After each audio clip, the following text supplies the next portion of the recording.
حضرت امام حسن رضی اللہ تعالیٰ عنہ کا بچپن میں علمی مشغلہ۔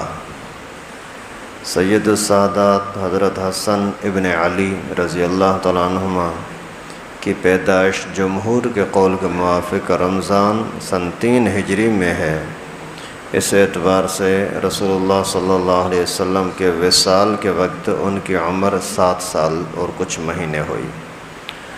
7 سال کی عمر ہی کیا ہوتی ہے جس میں کوئی علمی کمال حاصل کیا جا سکتا ہو، لیکن اس کے باوجود حدیث کی کئی ساری روایتیں ان سے حضرت حسن سے نقل کی جاتی ہیں۔ ابو الحورا رحمہ اللہ ایک شخص ہیں، انہوں نے حضرت حسن رضی اللہ تعالیٰ عنہ سے پوچھا کہ تمہیں حضور صلی اللہ علیہ وسلم کی کوئی بات یاد ہے؟ انہوں نے فرمایا ہاں، میں رسول اللہ صلی اللہ علیہ وسلم کے ساتھ جا رہا تھا، راستے میں صدقے کی کھجوروں کا ایک ڈھیر لگ رہا تھا، میں نے ان میں سے ایک کھجور اٹھا کر کے منہ میں رکھ لی، رسول اللہ صلی اللہ علیہ وسلم نے کخ کخ آہا فرمایا اور میرے منہ سے نکال دی، اور یہ ارشاد فرمایا کہ ہم صدقے کا مال نہیں کھاتے، اور میں نے 5 نمازیں رسول اللہ صلی اللہ علیہ وسلم کے سے ہی سمجھی ہیں، سیکھی ہیں۔ تو مقصد یہ ہے کہ حضرت حسن رضی اللہ تعالیٰ عنہ 7 سال کا بچہ، لیکن اس کے باوجود علم کے ساتھ اتنا مشغلہ کہ 7 سال میں رسول اللہ صلی اللہ علیہ وسلم فوت ہو گئے، اور بڑے ہونے کے بعد جب اسی سے کسی شاگرد نے پوچھا کہ آپ بتائیں کہ پیغمبر کریم سے خود آپ نے کوئی بات سنی؟ فرمایا ہاں، اور ایسی دین کی بات انہوں نے بتلائی کہ جس کی وجہ سے آج تک یعنی حلال حرام کا مسئلہ سمجھا دیا کہ سید قوم کے لیے صدقہ اور زکوٰۃ کھانا جائز نہیں ہے۔ ایک تو ہوتا ہے نا جیسے ہمارے بچوں کو بھی کوئی بچپن کی کوئی باتیں یاد ہو جاتی ہیں، لیکن وہ ان کی کوئی قیمت نہیں ہوتی، ان کی وجہ سے کوئی فائدہ یا نقصان نہیں ہوتا۔ زیادہ سے زیادہ یہ کہا جائے گا یار اس کا حافظہ اچھا ہے، ہوشیار بچہ ہے بس، لیکن یہاں بات دین کی ہے کہ اس کی اتنی پختگی تھی اور سب صحابہ کو اتنا اعتماد تھا کہ انہوں نے حضرت حسن کی اس بات کو دین کی بنیادوں میں سے ایک چیز سمجھا، اور امت کے لیے یہ فتویٰ دے دیا کہ جو بھی شاہ کہلاتے ہیں، سید کہلاتے ہیں، پیغمبر کریم کے خاندان کے لوگ ہیں، وہ نہ صدقہ کھا سکتے ہیں نہ ہی زکوٰۃ۔ اس وجہ سے آج کل بہت سارے لوگ بے سمجھی کی وجہ سے، کم علمی کی وجہ سے سید بھی کہلاتے ہیں اور زکوٰۃ بھی لیتے ہیں، حالانکہ نہ دینے والے کی زکوٰۃ ادا ہوگی نہ ہی لینے والے کو اس کا کھانا جائز ہے، اور الٹا شریعت کے حکم کو توڑنے چھوڑنے کی وجہ سے گناہ گار بھی ہوں گے۔ اللہ تعالیٰ حفاظت فرمائے۔ فضائل قرآن میں سے ہے عن ابی ہریرہ رضی اللہ تعالیٰ عنہ قال قال رسول اللہ صلی اللہ علیہ وسلم ان سورۃ فی القرآن 30 آیۃ شفعت لرجل حتی غفر له وہی تبارک الذی بیدہ الملک۔ کہ ابو ہریرہ رضی اللہ تعالیٰ عنہ فرماتے ہیں کہ رسول اللہ صلی اللہ علیہ وسلم کا ارشاد ہے کہ قرآن شریف میں ایک سورت 30 آیتوں والی ایسی ہے کہ وہ اپنے پڑھنے والے کی سفارش کرتی رہتی ہے یہاں تک کہ اس کی مغفرت اور بخشش کروا دے گی، اور وہ ہے سورہ تبارک الذی بیدہ الملک۔ سورہ تبارک کے متعلق بھی ایک روایت میں رسول اللہ صلی اللہ علیہ وسلم کا ارشاد آیا ہے کہ میرا دل چاہتا ہے کہ یہ سورت ہر مومن کے دل میں ہو۔ ایک روایت میں ہے کہ جس نے تبارک الذی اور الف لام میم سجدہ کو مغرب اور عشاء کے درمیان پڑھا، گویا اس نے لیلۃ القدر میں قیام کیا۔ ایک روایت میں ہے کہ جس نے ان دونوں سورتوں کو پڑھا اس کے لیے 70 نیکیاں لکھی جاتی ہیں اور 70 برائیاں دور کی جاتی ہیں۔ ایک روایت میں ہے کہ جس نے ان دونوں سورتوں کو پڑھا اس کے لیے عبادت لیلۃ القدر کے برابر ثواب لکھا جاتا ہے۔ ترمذی رحمہ اللہ نے ابن عباس رضی اللہ تعالیٰ عنہما سے روایت نقل کی ہے کہ بعض صحابہ ایک جگہ پر خیمہ لگا رہے تھے، ان کو علم نہ تھا کہ وہاں کوئی قبر ہے۔ اچانک ان خیمے لگانے والوں نے اس جگہ کسی کو سورہ تبارک الذی بیدہ الملک پڑھتے ہوئے سنا، تو رسول اللہ صلی اللہ علیہ وسلم سے آ کر کے عرض کیا، اللہ کے نبی نے فرمایا یہ صورت اللہ کے عذاب سے روکنے والی ہے اور نجات دینے والی ہے۔ تو اگر قبر کے اندھیرے سے، قبر کے پریشانیوں سے، قبر کے عذابوں سے بچنا چاہتے ہیں، ایسا اندھیرا، ایسے سانپ بچھو، ایسی پریشانیاں مصیبتیں جہاں تمہارا ابو بھی ساتھ جانے کے لیے تیار نہیں ہوتا، بیٹا بھی ساتھ جانے کے لیے تیار نہیں ہوتا، وہاں چھوڑ کر کے چلے جاتے ہیں، وہاں ساتھ رہنے والی چیز صرف اور صرف ایک ہے، آپ کے نیک اعمال۔ اور نیک اعمال کے اندر قبر کے عذاب سے بچانے والی سب سے اہم ترین چیز جو اس حدیث مبارکہ میں آئی وہ ہے سورہ تبارک۔ اور اللہ تعالیٰ نے اپنا فضل فرمایا اس امت پر کہ اس امت کے سب سے پاک ترین جماعت صحابہ کی، ان کو دکھا دیا کہ قبر کے اندر سے بھی آواز آ رہی ہے اور نور کی روشنی اور لائٹیں چل رہی ہیں، جو امت کے لیے سبق دے دیا۔ امام ترمذی رحمۃ اللہ علیہ جیسا پاک شخص، اسی نے اپنی کتاب کے اندر یہ حدیث مبارکہ نقل کی کہ حدیث سورہ تبارک پڑھنے والے بندے کو ہم نے خود قبر میں دیکھا کہ مرنے کے بعد بھی وہاں تلاوت ہو رہی ہے۔ اس سے بڑی وفادار اور کون سی طاقت ہو سکتی ہے؟ ہم پیسے کے پیچھے بھاگتے ہیں، دوستوں کے پیچھے بھاگتے ہیں، رشتہ داروں کی وجہ سے ہم نمازوں کو چھوڑتے ہیں، قرآن کو چھوڑتے ہیں، لیکن وہ ہمارے ساتھ کتنا ساتھ دیں گے؟ ایک مرتبہ کسی سے کوئی درخواست کرو یہ دے دو، مل جائے گا، دوسری مرتبہ کرو ہاتھ بھی نہیں ملائے گا۔ اور یہ قرآن پاک کے ساتھ اگر ان بے وفا دنیا کی چیزوں کو چھوڑ کر کے وفادار قرآن پاک کے ساتھ اگر جڑ گئے نا، 5-10 منٹ کا ٹائم ہے، اگر مغرب کے بعد یا عشاء کے ٹائم پر اگر آدمی نکال لے تو کون سی بڑی بات ہے، اور ثواب کتنا بڑا ہے۔ دنیا میں تھوڑی سی بیماریوں سے بچنے کے لیے، تھوڑی سی کسی پریشانی سے بچنے کے لیے ہم کتنا اہتمام کرتے ہیں۔ یہ بڑے مالدار قسم کے لوگ جو ہیں نا، افسر طبقہ، یہ پارکوں میں جا کر کے دیکھو، وی آئی پی علاقوں کے پارکوں میں وہ دوڑ رہے ہوتے ہیں، بھاگ رہے ہوتے ہیں گھنٹوں کے گھنٹے۔ کیوں بھاگتے ہو بھائی؟ جسم کو مضبوط کرتے ہیں، ایسا نہ ہو کہ ہم بیمار ہو جائیں اور پھر پریشان ہو جائیں۔ تو اسی پریشانی سے بچنے کے لیے گھنٹوں کے گھنٹے لگاتے ہیں، اور قبر کی پریشانی سے بچنے کے لیے 5 منٹ کی 2 رکوع سورت نہیں پڑھتے۔ یہ ہے انسان جب اپنی عقل کے پیچھے چلتا ہے نا، اپنی عقل کو سب کچھ سمجھتا ہے نا، پھر گمراہ ہو جاتا ہے۔ حالانکہ عقل مند آدمی کا کام یہ ہے کہ اپنے سے بڑے عقل والے کے پیچھے پیچھے چلے، اور کائنات میں، مخلوق میں سب سے زیادہ عقل مند رسول اللہ صلی اللہ علیہ وسلم ہے۔ انہوں نے فرمایا کہ اگر آپ اپنی قبر کے پریشانیوں سے اپنے آپ کو بچانا چاہتے ہو، قیامت کی پریشانیوں سے اپنے آپ کو بچانا چاہتے ہو، تو اس کا آسان علاج یہ ہے قرآن پاک پڑھو، خصوصاً سورہ تبارک کی تلاوت کرو، عصر نماز مغرب کے بعد اور سونے سے پہلے۔ مغرب اور عشاء کے بیچ میں ہو جائے تو بھی ٹھیک، اگر بعد میں ہو جائے تو بھی ٹھیک۔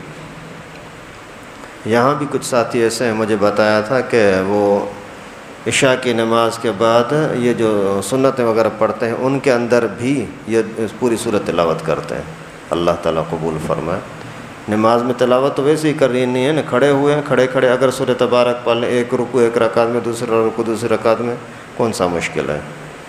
یا پھر سورہ یاسین پڑھ لیں تو بھی کوئی مشکل نہیں ہے، لیکن دلچسپی ہو نا، پھر آسانی ہو جاتی ہے۔ فضائل نماز میں سے حضرت عبداللہ بن عباس رضی اللہ تعالیٰ عنہ جب اذان کی آواز سنتے تو اس قدر روتے کہ چادر تر ہو جاتی، رگیں پھول جاتے ہیں، آنکھیں سرخ ہو جاتی۔ کسی نے عرض کیا کہ ہم تو اذان سنتے ہیں مگر کچھ اثر نہیں ہوتا، آپ اس قدر کیوں گھبراتے ہیں؟ ارشاد فرمایا کہ اگر لوگوں کو یہ معلوم ہو جائے کہ مؤذن کیا کہتا ہے تو راحت اور آرام سے محروم ہو جائیں۔ اور نیند اڑ جائے۔ اس کے بعد اذان کے ہر جملے کی تنبیہ کو مفصل تفصیل کے ساتھ بیان بھی فرمایا۔ یعنی اذان ہونے کے بعد آپ کو کاروبار مشغول رکھے نہیں، بھئی یہاں رکو، دکان کیسے بند کرو گے؟ اگر اللہ کا خوف ہو تو ایسا نہیں ہو سکتا۔ اذان ہو جائے اور آپ نیند میں پڑے رہیں، ایسا نہیں ہو سکتا۔ اور اذان ہو جائے اور آپ ہوٹل میں گپ شپ میں لگے رہیں، ایسا نہیں ہو سکتا اگر اللہ کا خوف ہو۔ اگر خوف نہیں ہے پھر تو مسجد کے اندر مزدور کام کرتے ہیں، نماز نہیں پڑھتے، کتنے افسوس کی بات ہے۔ حضرت اویس قرنی رحمہ اللہ مشہور بزرگ ہیں اور بہت بڑے درجے کے تابعی ہیں۔ بعض مرتبہ رکوع کرتے اور پوری رات اسی حالت میں گزار دیتے۔ اویس قرنی نماز پڑھتے، رکوع میں گئے، سبحان ربی العظیم پڑھتے رہے، پوری رات گزر گئی۔ اللہ کی عظمت والی ذات پاک ہے، یہ جملہ کہتے رات گزار دی۔ کبھی سجدے میں یہی حالت ہوتی کہ پوری رات ایک ہی سجدے میں گزار دیتے۔ عصام رحمۃ اللہ علیہ نے حضرت حاتم زاہد بلخی سے پوچھا کہ آپ نماز کس طرح پڑھتے ہیں؟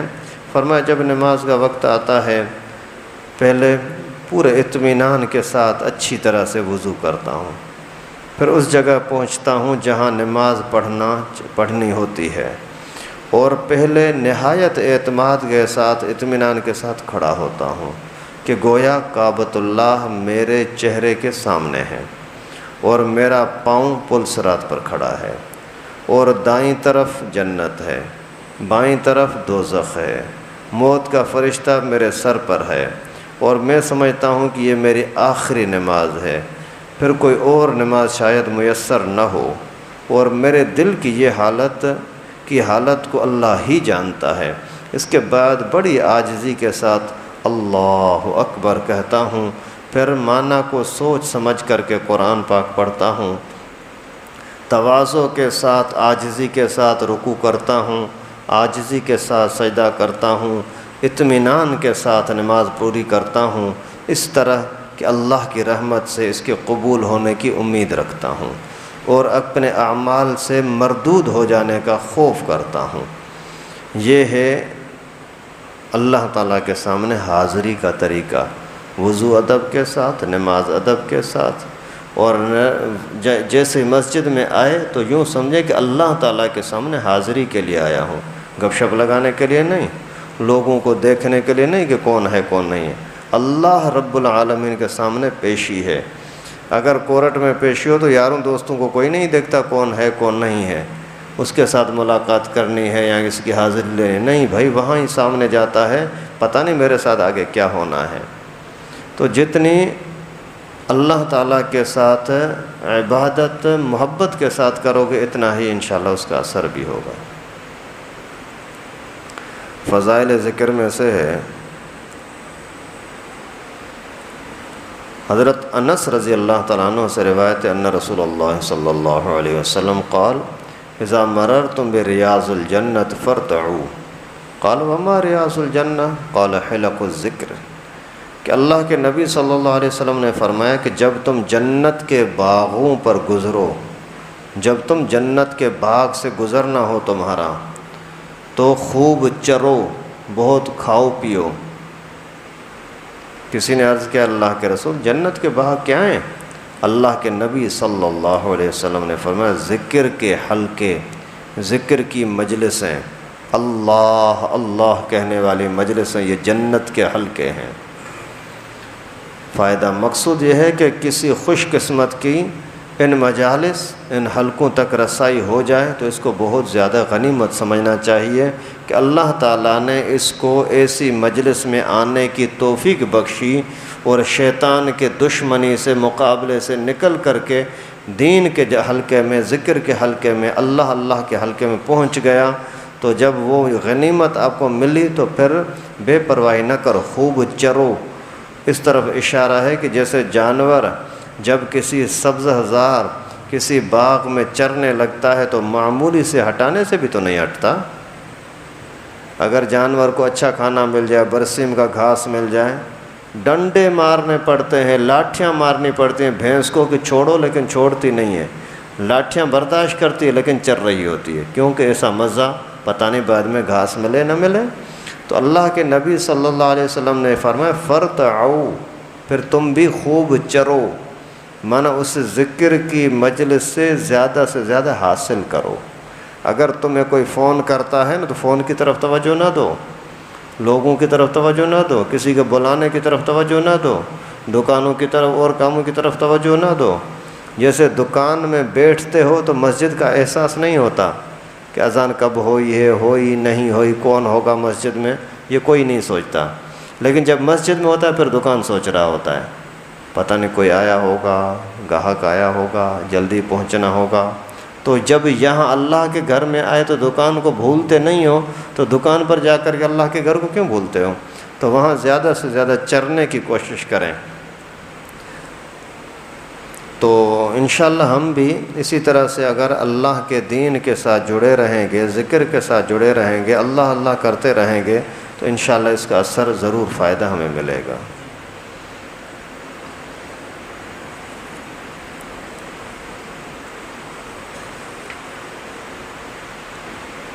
فضائل تبلیغ میں سے ہے، حضرت ابو ہریرہ رضی اللہ تعالیٰ عنہ سے روایت ہے کہ رسول اللہ صلی اللہ علیہ وسلم نے فرمایا من ستر علی مسلم سترہ اللہ فی الدنیا والآخرہ واللہ فی عون العبد ما کان العبد فی عون اخیہ۔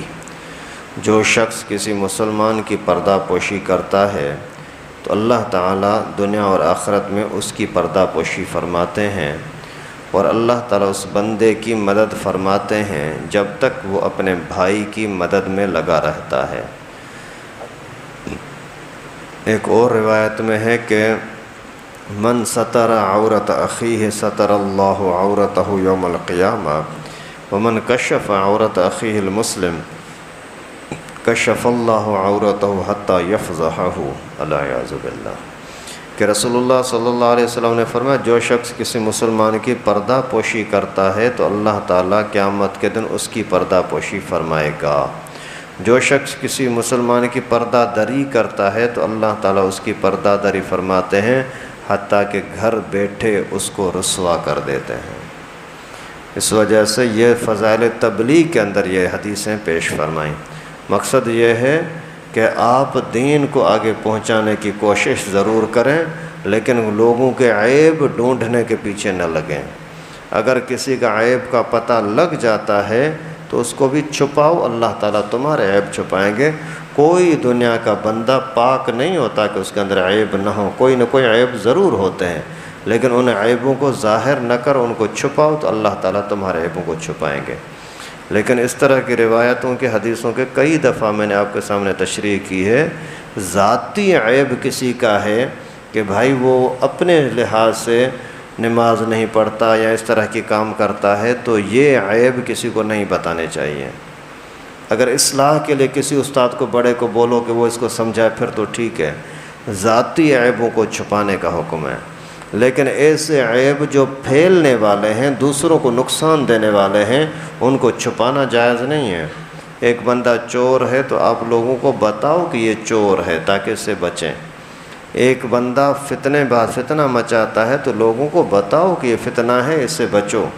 تو ذاتی عیبوں کو چھپانے کا حکم ہے، دوسروں کو نقصان دینے والے عیبوں کو بتلانے کا حکم ہے تاکہ کوئی اور ان کے شرارت میں نہ آ سکے، جیسے خود قرآن پاک نے یہودیوں کے عیب بتائے ہیں اور اسلام کے دشمنوں کے مکے کے مشرکوں کی شرارتیں بتلائی ہیں، فرعون کی سازشیں اللہ تعالیٰ نے خود بتلائیں، نمرود کی قباحتیں خرابیاں خود اللہ تعالیٰ نے بیان کی۔ تو اوروں کو نقصان دینے والے خرابیاں بتلاؤ، ذاتی خرابیاں جس کا اوروں کے ساتھ تعلق نہیں وہ چھپاؤ۔ اللہ تعالیٰ سے دعا ہے کہ جو کچھ ہم نے پڑھا سنا اپنی بارگاہ میں قبول فرمائے۔ اصل یہ ساری چیزیں سمجھ میں آتی ہیں سیکھنے کے ساتھ، نیک ماحول میں آنے کی وجہ سے۔ جو لوگ دینداروں سے دور ہوتے ہیں نا، یہ 5-10 منٹ کی تعلیم میں بھی بیٹھنا کہ ان کو توفیق نہیں ملتی نا، ان کو پھر پتہ نہیں لگتا کہ میں حلال کر رہا ہوں یا حرام، اچھا کر رہا ہوں یا برا۔ جیسے مثال کے طور پر کھانے پینے کی چیزیں ہیں، بہت ساری پلیٹیں پڑی ہوئی ہیں، سامنے سے کوئی بندہ بیٹھا ہوا بھی ہے، اگر کسی ایک دو کے اندر زہر پڑا ہوا ہے، گندی چیزیں بدبودار ہے، اگر لوگوں سے پوچھو گے تو پتہ لگے گا نا زہر ہے، اگر بغیر پوچھنے کے شروع کر دیا زہر بھی کھا جاؤ گے، پتہ ہی نہیں لگے گا۔